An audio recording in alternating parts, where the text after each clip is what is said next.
Hello everyone, in this video we are continuing with our lecture on multiple sclerosis. This is part 2 of the video. So you video part 1 I request you to see part 1 video where we have detained हामीले चाहिँ त्यो भिडियोमा extensively discuss गरेका छौँ regarding the pathophysiology of multiple sclerosis अनि यो pathophysiology चाहिँ के clinical sign and symptoms गराउन सक्छ भनेर we have talked that there is occurrence of different symptoms in different time and it is all related with the demyelination and the axonal damage occurring in the white matter tract in the central nervous system that occurs disseminated in terms of time and disseminated in terms of space. That is known as multiple sclerosis. And त्यसको sign and symptoms चाहिँ कसरी vague हुन सक्छ त? We have discussed that यो पेशेन्टमा sign and symptoms can occur in range of sensory symptoms. त्यसपछि optic nerve को symptomsहरू हुन सक्छ, weakness and spasticity develop हुन सक्छ, bladderमा complaintहरू हुन सक्छ. The person can even develop cranial nerve palsiesहरू पनि develop गर्न सक्छ. And also the sensory relation with the cranial nerves like trigeminal neuralgia, glossopharyngeal neuralgiaहरू पनि यो पर्सनले develop गर्न सक्छ भनेर we have already discussed that.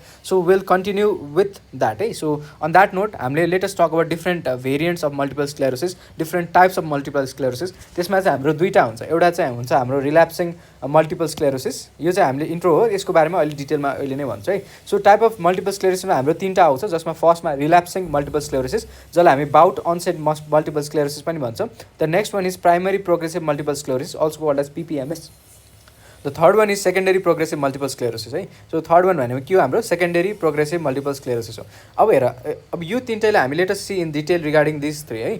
अब यो तिनटामा चाहिँ यो it all happens because I have told that the symptoms are occurring disseminated in terms of times and disseminated in terms of space भनेको थियो नि. That is all related to that के. So सिम्टम्सहरू कसरी डेभलप हुन्छ त्यो हामीलाई थाहा हुनुपर्छ. So let us talk about the first one. So first one भनेको that is known as relapsing multiple sclerosis. So relapsing multiple स्क्लेरोसिसको एउटा इक्जाम्पल दिन्छु. एज अ सेड यो पर्सनलाई डिफ्रेन्ट साइन एन्ड सिम्टम्सहरू डेभलप हुन्छ.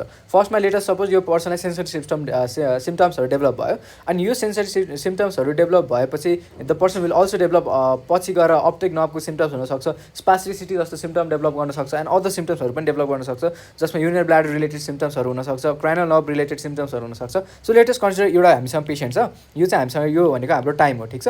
अनि यो हाम्रो सिम्टम्स हो. यसमा चाहिँ के देखिरहेको छ भन्दाखेरि यो पर्सनलाई चाहिँ जनवरी 2तिर उसले चाहिँ स्पास्टिसिटीको सिम्टम्सहरू डेभलप गर्यो क्या. यो स्पास्टिसिटीको सिम्टम किन डेभलप गर्यो भन्दाखेरि यो टाइममा यो मान्छेमा white matter plaques were being formed on the corticospinal tract क्या. Because of this sole reason the person is developing spastic manifestation क्या. अनि जस कारण चाहिँ उसलाई स्पास्टिसिटी सिम्टम डेभलप भयो अनि यो स्पास्टिसिटी सिम्टम्सहरू पिक भयो अनि त्यसपछि दे वेयर ग्रेजुअली अकरिङ होइन. अनि बिस्तारै बिस्तारै यो सिम्टम्सहरू सबसाइड पनि भयो क्या, ठिक छ होइन. सो जनवरी 1देखि लिएर जनवरी 27सम्म उसलाई यो स्पास्टिसिटी सिम्टम डेभलप भयो. त्यसपछि फेब्रुअरी मार्चसम्म चाहिँ उसलाई केही पनि सिम्टम डेभलप भएन अनि he was absolutely fine in between क्या. सो फेब्रुअरी मार्चमा देयर वाज नो सिम्टम्स, ठिक छ. फेरि उसलाई के भयो भन्दाखेरि फेरि यो डिजिज प्रोसेस त अकर भइ नै रहेको थियो जस कारण चाहिँ फेरि डिमाइलिनेसन विथ ग्लायोसिसहरू नयाँ एरियामा डेभलप भयो जस कारण चाहिँ युरिनरी ब्ल्याडरमा उसले इन्कन्टिनेन्स डेभलप गर्यो. अनि यो incontinence was develop in April 2 अनि ग्रेजुअली यो सिम्टम्सहरू अप्रिल 17सम्म एक्जिस्ट भयो अनि अप्रिल 17मा यो सिम्टम्सहरू फेरि हरायो क्या. त्यसपछि फेरि के हुन्छ भने यो सिम्टम्स हराइसकेपछि अप्रिलपछि मे जुनसम्म उसलाई कुनै पनि सिम्टम आएन. भएर जुलाई 10देखि उसलाई नयाँ सिम्टम डेभलप भयो. He develop decrease in visual acuity अनि उसले he also develop symptoms of desaturation, ठिक छ. अनि यो जुलाई 10तिर सिम्टम्स अनसेट भएको थियो, जुलाई 30सम्म यो सिम्टम्स भयो. त्यसपछि फेरि सिम्टम्सहरू केही पनि भएन क्या. यो चाहिँ उसको 2019को सिम्टम थियो. Suppose a patient is coming with this symptoms अनि लेटेस्ट कन्सिडर हामी 2019मा छौँ. उसले यो सब सिम्टम लिएर आइरहेछ अनि यसमा हामीले के भइरहेछ भने डिफ्रेन्ट अनसेटमा उसले different sign and symptom develop गरिरहेको थियो and all this sign and symptom were being recovered fully क्या. So there was relapsing course of different symptoms क्या. आउँथ्यो त्यो सिम्टमहरू रिकभर हुन्थ्यो, फेरि नयाँ सिम्टम डेभलप हुन्थ्यो. तर in between this two symptom there was certain time gap क्या. That is why this is known as relapsing multiple sclerosis. So relapsing multiple स्क्लेरोसिसमा हामीले डिसेमिनेसन अफ सिम्टम्स देख्छौँ in terms of space and in terms of time. In terms of time हामी के देख्यौँ भन्दाखेरि different symptoms were occurring in different time and all these symptoms were occurring because of multiple involvement in the white matter tract in the central nervous system. बुझिरहेको छ होइन. So this is known as relapsing multiple sclerosis and it is the most common variant of the multiple sclerosis that is known. Secondary condition देख्यौँ है. Second कन्डिसनमा चाहिँ हामीले के देख्छौँ भन्दाखेरि हामीसँग एउटा पेसेन्ट हुनुहुन्छ. यो पेसेन्टमा चाहिँ के भन्छ इज कम्प्लेनिङ द्याट डक्टर साहब मलाई चाहिँ अब यो हामी 2019कै डाटा हो. Suppose this is patient number 2. यो पेसेन्ट नम्बर 2 ले चाहिँ के भन्छ भन्दाखेरि he is developing symptoms of के भन्छ भन्दाखेरि he is developing certain sensory सिम्टम्सहरू उसले जनवरीमा डेभलप भयो अनि यो सिम्टम्सहरू रिकभर भएकै थिएन कि उसले फेब्रुअरीमा अर्को सिम्टम डेभलप गर्यो लाइक डिक्रिज इन भिजुअल एक्युटी डिस्याचुरेसन जस्तो सिम्टम डेभलप गर्यो। त्यसपछि फेब्रुअरी पछि मार्चमा यो सिम्टम्स दुईटै सिम्टम्स पर्सिस्ट गरिरहेको थियो प्लस उसले के गरिरहेको छ नयाँ सिम्टम अझै डेभलप गरिरहेको छ। यो सिम्टम चाहिँ उसले युरिनरी इन्कन्टिनेन्सको सिम्टम्सहरू डेभलप गर्न थाल्यो। त्यसपछि अप्रिल मन्थमा चाहिँ यो सिम्टमहरू रिकभर भएकै थिएन एन्ड नेक्स्ट मन्थमा उसले के गर्यो भन्दाखेरि there was development of symptoms of spasticity जस्तो सिम्टम डेभलप गर्यो। अल दिस सिम्टम्सहरू चाहिँ ग्रेजुअली भइ नै रहेको थियो एन्ड उसले चाहिँ जुलाईको मन्थमा अझै नयाँ एउटा सिम्टम डेभलप गर्यो लाइक फेसियल नर्भको डायप्लेजिया डेभलप गर्यो। त्यसपछि उसले फेरि नेक्स्ट मन्थमा अर्को सिम्टम डेभलप गर्यो क्या। सो यो कन्डिसनमा हामीले के देखिरहेको छ भने यो पर्सनमा डिफ्रेन्ट सिम्टम्सहरू त आइरहेछ but in between the symptoms यो मान्छेमा कम्प्लिट रिकभरी चाहिँ हामीले देखेको छैनौँ। त्यही सिम्टम्समाथि नयाँ नयाँ सिम्टम्सहरू थपिँदै गएको छ क्या। सो यो पेसेन्टमा यो सिम्टमहरू प्रोग्रेस हुँदै गएको छ। यसलाई हामी के भन्छौँ प्राइमेरी प्रोग्रेसिभ मल्टिपल स्क्लेरोसिस भनेर भन्छौँ। हामीले प्राइमेरी रिल्याप्सिङ मल्टिपल स्क्लेरोसिसको बारेमा डिस्कस गरेको थियौँ जसमा चाहिँ हामीले के देखाएको थियौँ सिम्टम्सहरू अनसेट हुन्थ्यो तर त्यो सिम्टम्सको रिकभरी हुन्थ्यो। रिकभरी भइसकेको सर्टेन टाइम ग्यापपछि नयाँ नयाँ सिम्टम्सहरूको अनसेट हुन्थ्यो जसलाई हामीले चाहिँ रिल्याप्सिङ भेरिएन्ट अफ मल्टिपल स्क्लेरोसिस भन्थ्यो। बट इन दिस पेसेन्ट 2019मा आएको यो पेसेन्टमा हामीले के देखिरहेको छ भने आज 2022 भइसक्यो यसमा चाहिँ मल्टिट्युड अफ सिम्टम्सहरू डेभलप भइरहेछ। अनि हुन त यो मैले just theoretical point of view मात्र भनेको किनभने ultimately the person will eventually get the treatment होइन। सो ट्रिटमेन्ट त उसले लिइहाल्छ so symptoms will gradually improve हुनसक्छ क्या। बट इन दिस केस हामीले के देखिरहेको छ भन्दाखेरि 2019मा हामीले यो पेसेन्टलाई हेर्दाखेरि उसमा ग्रेजुअली सिम्टम्सहरू डेभलप भइरहेको थियो अनि यो एकमाथि अर्को डेभलप भइरहेको थियो। एकमाथि अर्को किन डेभलप भयो किनभने त्यो फर्स्ट सिम्टम्सकै रिकभरी नहुँदैसम्म अर्को सिम्टमहरूले अनसेट लिइसकेको थियो क्या। So that is known as primary progressive multiple sclerosis जसमा the symptoms 1 it has onset भइसकेपछि it has been progressing since then. ठिक छ। नेक्स्ट कन्डिसनको इक्जाम्पल लियौँ है। अब यो मान्छेमा चाहिँ हामीले अघि भएको पेसेन्टमा जसमा 2019मा मल्टिट्युड अफ सिम्टम डेभलप भएको थियो यो सिम्टम रिकभर भइसकेपछि फेरि आफ्टर टाइम ग्याप फेरि नयाँ सिम्टम डेभलप भयो फेरि त्यो रिकभर भयो फेरि आफ्टर टाइम ग्याप यो सिम्टमहरू रिकभर भयो क्या। अनि उसले चाहिँ यो सिम्टमहरूलाई नेग्लेक्ट गर्यो भने कि के भइरहेछ एकछिनमा सिम्टम डेभलप हुने हो अनि त्यसपछि सिम्टमहरू आफै रिकभर भइ नै रहेछ भने मैले किन के गर्नु पऱ्यो भनेर भन्छ क्या। बट 2020मा आएर उसले के भनिरहेछ भन्दाखेरि ऊ मौका आउँछ उसले भन्छ डाक्टर साहब आजभोलि चाहिँ मलाई के भइरहेछ भन्दाखेरि मलाई फेरि सेन्सरी विकनेस डेभलप भयो त्यो विकनेस ठिक नहुँदै हुँदै मलाई मसल्सहरूमा क्राम्पहरू डेभलप भइरहेछ त्यो नहुँदै ठिक नहुँदै युरिनरी ब्ल्याडरमा पनि मेरो सिम्टम्सहरू देखिरहेछ I am not able to contain my urinary bladder अथवा हिज कम्प्लेनिङ अफ सिस्टाइटिस दुइटै म्यानिफेस्टेसन हुनसक्छ as of said in the last video.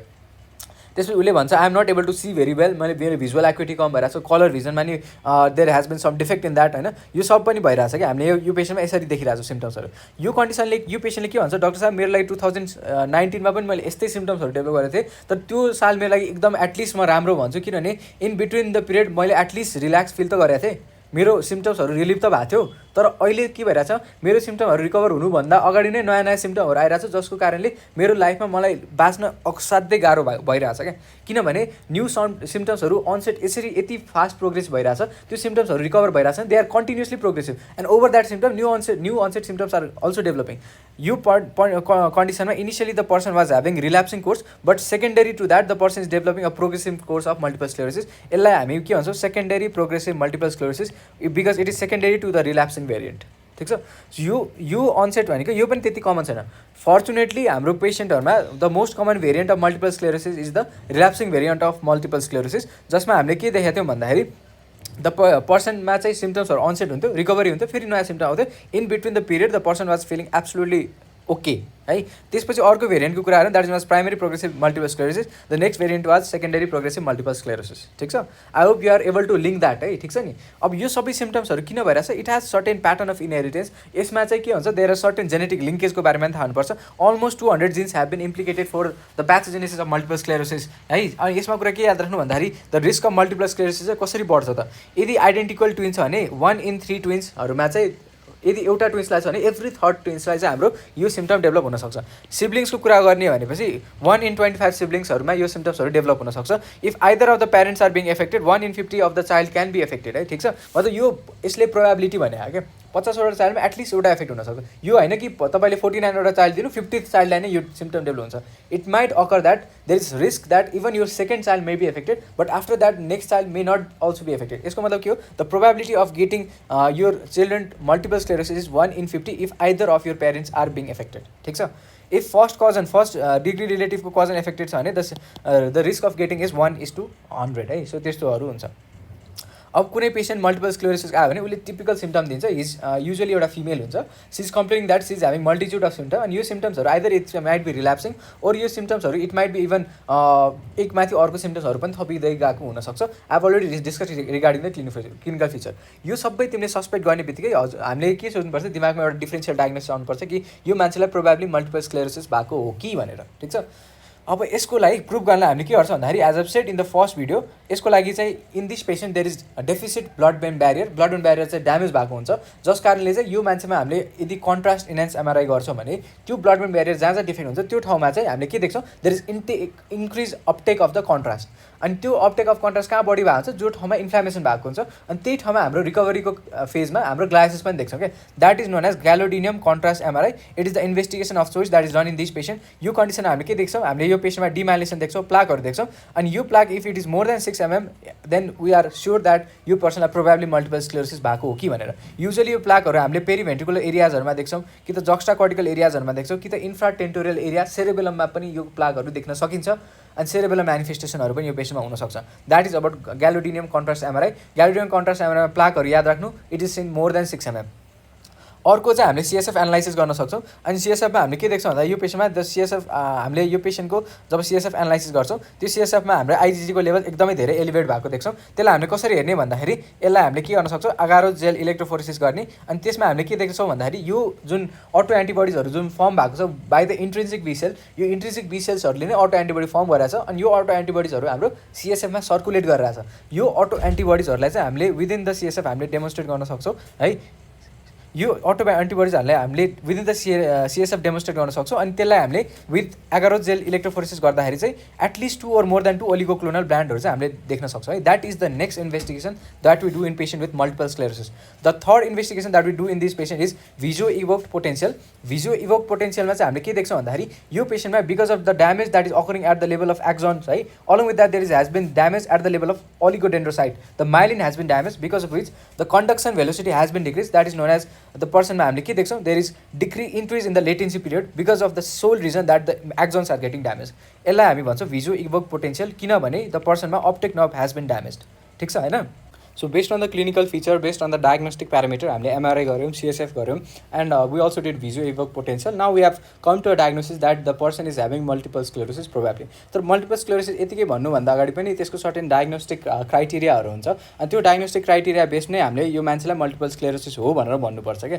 As we have talk that the symptoms are occurring होइन, यसमा यो मान्छेमा मल्टिपल सिम्टम्सहरू हुन्छ। यो सिम्टम्सहरू युजली अनसेट भइसकेपछि usually they last for certain time होइन, अनि त्यो टाइम पछि चाहिँ के हुन्छ, after certain period new onset सिम्टम्सहरू पनि आउँछ क्या। सो यो मान्छेमा चाहिँ त्यो कसरी डायग्नोस हुन्छ भन्दाखेरि यसको ग्रेडिङलाई चाहिँ हामी के, यो डायग्नोसिस पोइन्टलाई चाहिँ हामी के भन्छ भन्दाखेरि त्यो क्राइटेरियालाई रिभाइज म्याकडोनल्ड्स क्राइटेरिया भनेर भन्छौँ। In revise McDonald's criteria at least 2टा सिम्टम्स चाहिँ यो पेसेन्टमा हुनैपर्छ क्या।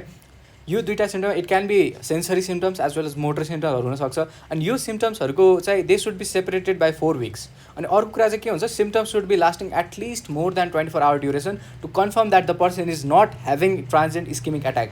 एज पर्सन अफ टिआइएहरूमा पनि यो सिम्टम्सहरू हुनसक्छ, and those manifestations are usually recovering within a period of 24 hours with the maximum onset of recovery occurring within 1 hour. तर त्यो टिआइए होइन भन्नलाई चाहिँ at least the symptoms should be lasting more than 24 hours and there should be at least 2 symptoms. These 2 symptoms should be occurring over a period and that is separated by more than at least 4 weeks जति चाहिँ हुनैपर्छ क्या। So that is अब revise McDonald criteria. अब यो मान्छेमा त different सिम्टम्सहरू आउँछ, डिफ्रेन्ट सिम्टम्सबाट आएको पेसेन्ट्सहरूमा बिकज अफ द म्यानिफेस्टेसनहरू डिफ्रेन्ट भएको कारणले यसलाई कुन मान्छेलाई हामीले सिभियर भन्ने, कुन मान्छेलाई चाहिँ लेस सिभियर भन्ने कि। मल्टिपल स्क्लेरोसिस त हामीसँग 10 वटा पेसेन्ट, सपोज 10 वटा पेसेन्टमा कसैलाई चाहिँ सिम्टम्सहरू थोरै भएको छ, कसैलाई सिम्टम्सहरू बढी भएको छ क्या। त्यो सिम्टम्स अनुसारले चाहिँ हामीले यो पेसेन्टलाई कुन पेसेन्टलाई सिम्टम्स बढी छ भने त्यसलाई हामी सिभियर काइन्ड अफ एमएस भनेर भन्छौँ क्या। त्यसको लागि हामीसँग स्केल हुनुपर्छ, त्यो स्केललाई चाहिँ हामी इडिएसएस भन्छौँ, expanded disability severity score. Because as we know that यो person of multiple sclerosis it is not leading to death at such but it is leading to morbidity. यो पेसेन्टमा लाइफ एक्सपेक्टेन्सीमा खासै फरक पार्दैन क्या, तर जुन लाइफ उसले बाँच्छ त्यो लाइफमा उसलाई एकदम डिफिकल्टी भएर बाँच्नुपर्छ। That is known as EDSS score, त्यसलाई हामी एक्सपान्डेड डिसेबिलिटी सिभिरिटी स्कोर भनेर भन्छौँ। इन इडिएसएस चाहिँ हामीले के देख्छौँ भन्दाखेरि यसमा हामीसँग स्केल हुन्छ, यो स्केलको म्याक्सिमम स्कोर भनेको 10 हुन्छ, तर यसमा सपोज 9.5 छ भने यो patient is bedridden, the patient is not able to talk, the patient is not able to drink. यसको मतलब के भन्दा यो पर्सन एकदमै सिभियर एमएसमा छ भनेर बुझिन्छ। स्कोर 9 भनेपछि के हो, the patient is bedridden, the person is not able to talk, the person is able to talk and the person is able to drink. यसको मतलब के भन्दाखेरि द पर्सनले आफ्नो लाइफलाई सस्टेन गर्न सकिरहेछ बाई ड्रिङ्किङ है। यो ड्रिङ्क गर्दाखेरि उसको क्षमता ड्रिङ्क गर्ने अरू मान्छेभन्दा त कम छ, but at least he's able to drink के। त्यस्तै यदि पर्सनको स्कोर 3.5 छ भनेपछि यो पर्सन चाहिँ हिज फुल्ली एम्बुलेटरी, ऊ टोइलेट जान सक्छ, उसमा सिम्टम्सहरू वेल अवेर छ। सो युजली यो सिम्टम्सहरू based on the amount of symptoms based on the disability the person is having, यसलाई चाहिँ हामी स्कोर गर्छौँ। त्यसलाई हामी त्यो grading is known as EDSS grading, that is known as expanded disability severity score, जसमा the maximum onset is maximum severe symptom is 10। अब usually if our patient 3.5 स्कोरमा आएको छ भने हाम्रो मेन एम के हुन्छ भने यो पेसेन्टलाई हामीले प्रोग्रेस गर्न नदिनु क्या, यो पेसेन्टलाई एटलिस्ट 10 सम्म पुग्न नदिनु। त्यसलाई चाहिँ हामी के भन्छौँ, त्यसलाई प्रोग्रेस हुन नदिनुलाई हामीले सर्टेन ड्रग्सहरू दिन्छौँ। यो ड्रग्सहरूले हामी यो डिजिजलाई मोडिफाई गरिरहेछ। So these are the disease modifying agent that is usually prescribe in patients with multiple sclerosis. So now will be talking regarding the treatment. ट्रिटमेन्टमा चाहिँ के हुन्छ भन्दाखेरि हाम्रो एउटा ट्रिटमेन्ट चाहिँ सिम्टम्स डेभलप भइसकेको छ, यो सिम्टम्सले डिसेबिलिटी गरिसकेको छ, and based on the acute symptom, यो एक्युट सिम्टमहरू किन भइरहेछ because of the ongoing inflammation, त्यो इन्फ्लामेसनलाई टर्न डाउन गर्नलाई हामीले स्टेरोइड्स दिनुपर्छ। यो स्टेरोइडहरूले चाहिँ एक्युट एट्याक अफ सिम्टम्सहरूलाई चाहिँ सबसाइड गर्छ क्या। जस्तै for acute attack of symptoms हामीले चाहिँ के दिन सक्छौँ, the person can be prescribe methyl prednisolone है। Suppose a person is developing blindness, यो होइन कि सपोज पर्सनलाई पहिलेदेखि सिम्टम्स अफ आईको सिम्टम्सहरू थियो, अनि यो सिम्टम्सहरू चाहिँ उसले नुहाएर आएपछि होइन हट बाथ लिएपछि उसको सिम्टमहरू इन्क्रिज भयो, त्यसलाई हामीले मिथाइल प्रेडनिसोलोन दिने होइन। तर यो पेसेन्टले के भनिरहेछ न, without the onset without any triggering factor उसको सिम्टम्सहरू ग्रेजुअली वर्सन हुँदै गइरहेछ over a period of time है, एकदम चाँडै उसको सिम्टमहरू वर्सन भइरहेछ क्या। त्यो कन्डिसनमा यो एक्युट एट्याक अफ सिम्टम्सहरूलाई मिनिमाइज गर्नलाई हामीले मिथाइल प्रेडनिसोलोन चाहिँ दिनुपर्छ, and that should be given IV over period of 3 to 5 days followed by oral dose दिनुपर्छ over 1 to 2 months, so that the acute सिम्टम्सहरू सबसाइड होस्। हाम्रो अर्को एम के हो, फर्स्ट एम भनेको त्यो डिजिजको सिम्टमहरूलाई सबसाइड गर्ने। अर्को एम के भन्दाखेरि यो डिजिजलाई प्रोग्रेसिभ हुन नदिने के। एज वी हेभ सिन यो हाम्रो मल्टिपल स्क्लेरोसिसको 3टा भेरिएन्ट थियो, एउटा चाहिँ हाम्रो रिल्याप्सिङ भेरिएन्ट थियो, एउटा प्रोग्रेसिभ भेरिएन्ट पनि थियो क्या। युजली यो पेसेन्टहरू चाहिँ प्रोग्रेस हुनसक्छ है, यो प्रोग्रेसनलाई चाहिँ हामीले रोक्नुपर्छ।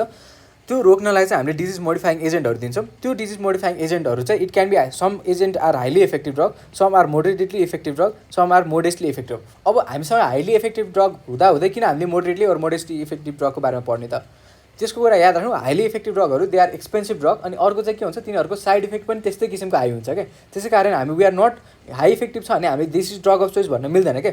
यस high effective drug are best drugs, but तिनीहरूसँग एसोसिएटेड हाम्रो साइड इफेक्टहरू पनि एकदमै हाई हुन्छ। त्यसै कारणले we usually prefer giving modestly effective drug, जसमा चाहिँ हाम्रो पढ्ने ड्रगहरूमा IGTबाट याद राख्न हुन्छ, जसमा चाहिँ आई भनेको चाहिँ हाम्रो इन्टरफेरन बिटा ड्रग हो, जसमा सेभरल सबटाइप्स B1 B2हरू डिफ्रेन्ट सबटाइप हुन्छ। This is the drug of choice, किनभने यसले चाहिँ इफेक्टिभली यो डिजिजलाई प्रोग्रेस हुनबाट बचाउँछ।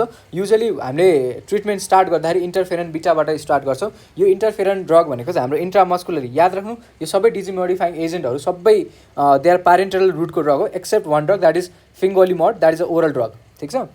अब यो मोडेस्टली इफेक्टिभ ड्रगहरूमा IGT भनेर याद राख्नुपर्छ, जसमा I stand for interferon beta, G stand for glatiramer, T stand for teriflunomide है। सो अब इन्टरफेरन बिटा भनेको एउटा हाम्रो ड्रग अफ चोइस हो। युजली हामीले यही ड्रगबाट ट्रिटमेन्टलाई स्टार्ट गर्छौँ। अनि यो ड्रग चाहिँ कसरी दिने त भन्दाखेरि यदि हामीले यसलाई इन्ट्रामस्कुलर रुटबाट दिइरहेछौँ भने this should be administered once a week. If we are giving subcutaneously then it should be administered 3 times a week। तर इन केस हामीले नयाँ नयाँ एजेन्टहरू पनि बनाइरहेको छौँ which can be also given once a month doses फर्महरूको ड्रगहरू पनि इट हेज बिन टेस्टिङहरूमा गइरहेछ, ठिक छ। अर्को ड्रग भनेको ग्ल्याटिरामर हो। सो ग्ल्याटिरामरको मेकानिजम एक्सन चाहिँ के भन्दाखेरि यसमा हामीले 4वटा अमाइनो एसिडहरू दिन्छौँ। अनि यो 4वटा अमाइनो एसिडले चाहिँ हाम्रो माइलिन बनाउनलाई काम गर्छ है। अब माइलिन बनाउनले चाहिँ यसले काम गर्छ। सो यसमा चाहिँ हाम्रो कुन कुन अमाइनो एसिड दिन्छौँ त, त्यसमा हाम्रो ग्लुटामिक एसिड पर्छ, लाइसिन पर्छ, एलानिन पर्छ र टाइरोसिन पर्छ।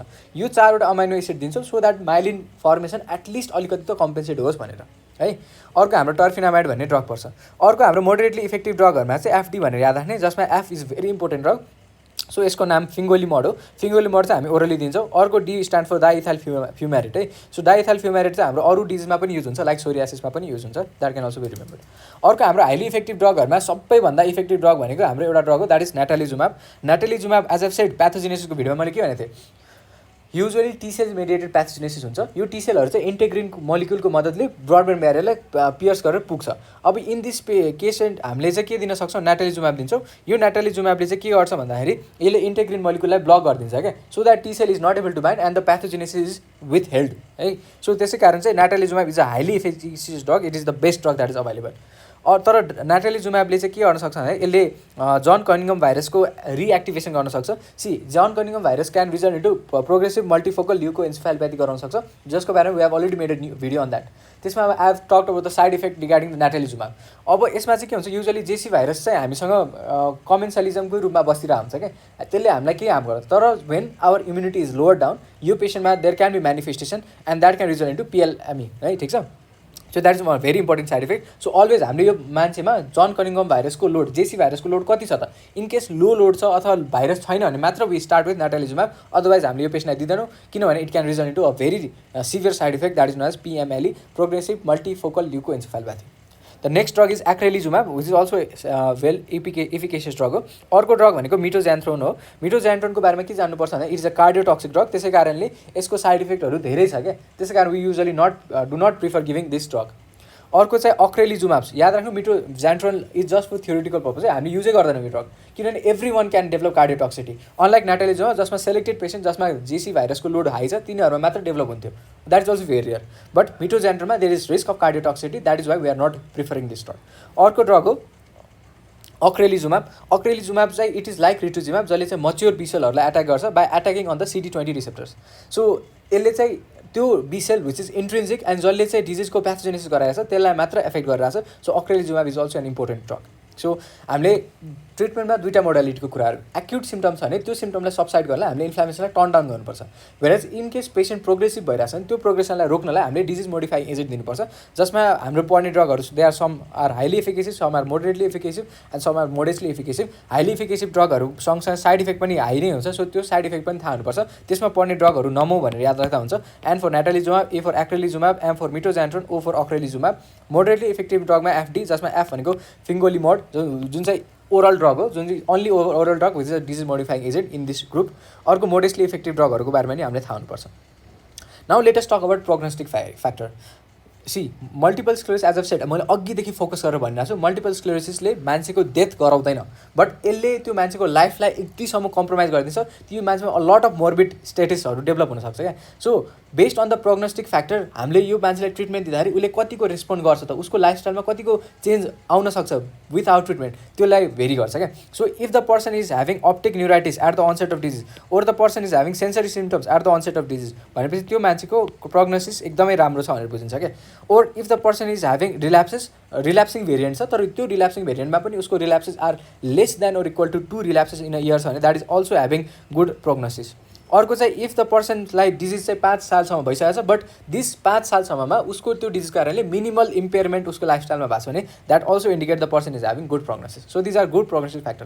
तर if at the onset of disease the person is having pyramidal sign, or if the person is having truncal ataxia, or if the person is having brain stem involvement at the onset of disease, then it signifies the person is having a very poor prognosis, ठिक छ।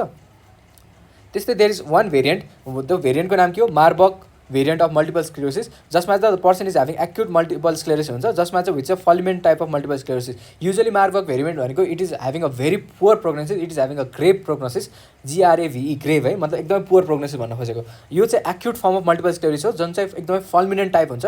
Once this multiple sclerosis onset भयो भने यो यतिसम्म चाँडै progress गर्छ कि it can result into death within 1 to 2 year of onset. So यसको बारेमा पनि हामीलाई थाहा हुनुपर्छ। So in this video we are talk regarding the different variants है। Last video we are talk regarding the clinical feature, we are learn how do we diagnose a case of multiple sclerosis, and we also talked about the प्रोग्नोस्टिकेटिङ फ्याक्टरहरूको कुराहरू, we also talked about the ड्रग्सहरूको बारेमा पनि कुराहरू, how do we go by the treatment of multiple sclerosis. In the next video will be talking one of the similar type of disease जसलाई हामी भन्छौँ neuromyelitis optica, where there is involvement of the neurons along with there is involvement of the central nervous सिस्टमको cortex as well as involvement of the spinal cord, that is myelitis, along with that there is involvement of the eye, that is optic nerve involvement, so that condition is known as neuromyelitis optica. And with that we will end our videos on neuropathies, and thank you very much.